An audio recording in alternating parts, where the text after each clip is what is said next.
नमस्कार दोस्तों, रेलवे की तरफ से आरआरबी एनटीपीसी की वैकेंसी जो इसका फुल नोटिफिकेशन है वो आ चुका है और इसके बारे में हम आज जानेंगे। जो मेडिकल स्टूडेंट है इसकी जानकारी लेंगे और जो ग्रेजुएशन वाले स्टूडेंट हैं उनका अभी आया है। जो प्लस टू वाले स्टूडेंट हैं उनका 20 या 21 तारीख के आसपास आ जाएगा। ग्रेजुएशन वालों के फॉर्म शुरू हो चुके हैं। ग्रेजुएशन के वैकेंसी की डिटेल बना रहा हूँ मैं, जैसे जो चीफ कमर्शियल कम टिकट सुपरवाइजर है, स्टेशन मास्टर है, गुड्स गार्ड है, और उससे रिलेटेड जो आगे जो दो पोस्ट आपकी बचेगी उनकी भी क्या जॉब प्रोफाइल है, क्या सैलरी मिलती है, फैसिलिटी क्या है, किस पोस्ट में जाने का बेनिफिट है, तो मैं इसकी डिटेल बना रहा हूँ। अगर मन हो तो देख लेना जा करके, उसके आपको वीडियो के लिंक इसका डिस्क्रिप्शन में मिल जाएगा। आइए इसके जान लेते हैं मेडिकल स्टूडेंट, और इसमें जानेंगे जो कैंडिडेट सर्जरी करवाते हैं क्या वो एलिजिबल है या नहीं, और एलिजिबल है तो कौन सी पोस्ट के लिए एलिजिबल है। सबसे पहले मेडिकल स्टूडेंट आपका है इसके अंदर A2 जनरल फिटनेस चाहिए आपको। सभी जो मेडिकल स्टूडेंट उनमें जनरल फिटनेस होनी जरूरी है। जनरल फिटनेस में क्या क्या होता है, जैसे आपका डायबिटीज़ चेक किया जाएगा, वहाँ पे BP चेक किया जाएगा हाई लो, उसके बाद आपका यूरिन चेक किया जाएगा, पाइल्स को चेक किया जाएगा, जो बॉयज़ है उनके अंदर हाइड्रोसिल और चेस्ट को चेक किया जाएगा, और आपकी नोज़ है उसको चेक किया जाएगा। आपको वहाँ थोड़ा बहुत चलना पड़ सकता है, चला के देखेंगे वो लोग, हो सकता है थोड़ा उठक बैठक निकालना पड़े तो वो भी आपको, यानी कि फिजिकल हल्का फुल्का वर्क करवा के देखेंगे कि चलने में कैसे हैं, तो ये चीज़ वहाँ पे फिजिकल फिटनेस आपकी चेक करेंगे। उसके बाद बात कर लेते हैं यहाँ पे विजुअल की। विजुअल में क्या है, ये डिस्टेंस विजन के अंदर क्या होगा, दूरदृष्टि के अंदर 6/9 चलेगा, 6/9 विदाउट ग्लासेस, ठीक है, विद ग्लासेस नहीं चलेगा। फॉगिंग टेस्ट आपका नहीं होगा। नियर विजन में क्या है, 0.6 ये चलेगा, 0.6 विदाउट ग्लासेस चलेगा, and must pass test of, ये वाले टेस्ट आपको पास करने हैं। कौन से, कलर विजन आपके अंदर क्लियर करना जरूरी है, बाइनोकुलर विजन जरूरी है, नाइट विजन जरूरी है, और माइपिक विजन, ये वाले चारों विजन जो है आपको जरूरी है, और ऊपर वाला जरूरी है A2 के अंदर। A3 की बात कर लेते हैं।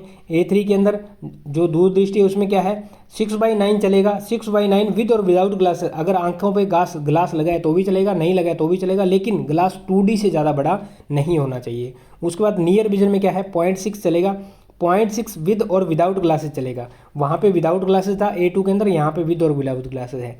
And must pass of test, कौन से, कलर विजन पास होना चाहिए, बाइनोकुलर पास होना चाहिए, नाइट विजन पास होना चाहिए, और माइपिक पास होनी चाहिए। यार चारों टेस्ट आप पास करोगे तो भी आप इस पोस्ट के लिए एलिजिबल होते हो, यानी इस मेडिकल स्टैंडर्ड के लिए।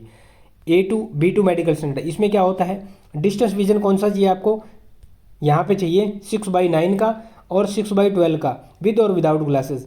6/9 तो वैसे चलेगा, 6/12 विद और विदाउट ग्लासेस भी आपका यहाँ पे चल जाएगा। दूसरा यहाँ पे बताया गया है जो लेंस की पावर है वो 4D से ज़्यादा बड़ी नहीं होनी चाहिए। नियर विजन की बात कर लेते हैं तो इसमें 0.6 और 0.6 विद और विदाउट ग्लासेस आपका चलेगा।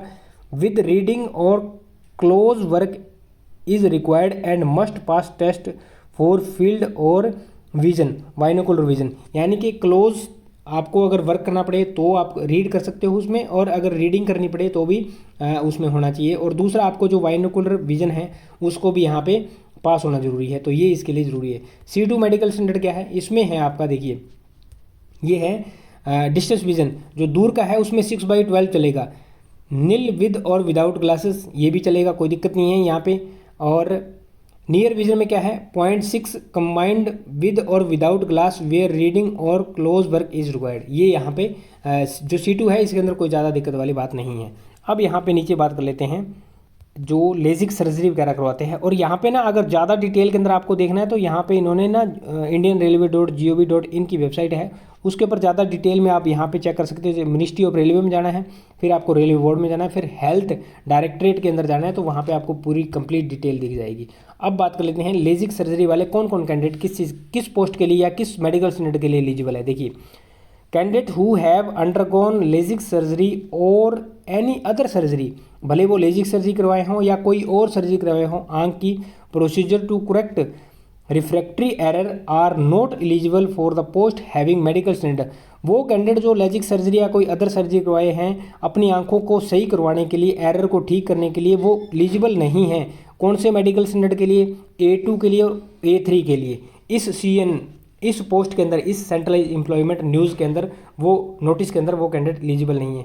तो एलिजिबल कौन से हैं, एलिजिबल है candidate who have undergone LASIK surgery और any other surgery procedure to correct rectify error are eligible for the post of having medical standard B2 C2 as per condition mentioned in Indian railway letter number. इसमें Indian railway का जो letter number ये है, इसके अंदर B2 और C2 वाले candidate अगर उन्होंने लेजिक सर्जरी करवाया है या कोई अदर सर्जरी करवाया है तो वो कैंडिडेट एलिजिबल है B2 और C2 मेडिकल स्टैंडर्ड के लिए। तो आप देख लीजिए कौन सी पोस्ट के अंदर B2 है, कौन सी पोस्ट में C2 और कौन सी पोस्ट में A2 और A3 है। तो A2 वाले जो कैंडिडेट हैं, A2 A3 वाले कैंडिडेट एलिजिबल नहीं है।